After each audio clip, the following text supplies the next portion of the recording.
নমস্কার বন্ধুরা। একদা স্বামী বিবেকানন্দ তার এক নিকট আত্মীয়ের মৃত্যুর খবর পেলে গাজীপুরে তাকে কাঁদতে দেখা যায়। এটা দেখে একজন জনৈক ভদ্রলোক বলে বসেন, একজন সন্ন্যাসীর শোক প্রকাশ করা অনুচিত। উত্তরে স্বামী বিবেকানন্দ বলেছিলেন, কোট আনকোট, সন্ন্যাসী হইয়াছি বলিয়া কি হৃদয়টাকেও বিসর্জন দেব?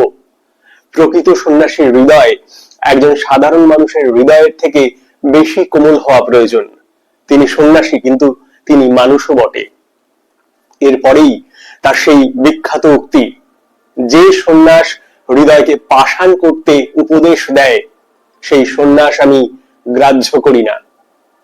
মানব সভ্যতার হাজার হাজার বছরের ইতিহাসে স্বামী বিবেকানন্দের মতন এরকম অকুতভয়, যিনি মানুষের জীবনের সার সত্যগুলো এমন নির্ভীকভাবে বলতে পারেন, এরকম আর কোনো মানুষ জন্মেছেন কিনা আমার জানা নেই। ভালো লাগলে গল্পটা সবার সঙ্গে শেয়ার করবেন। ভালো লাগলে আমার চ্যানেলটা লাইক, সাবস্ক্রাইব করবেন। নমস্কার।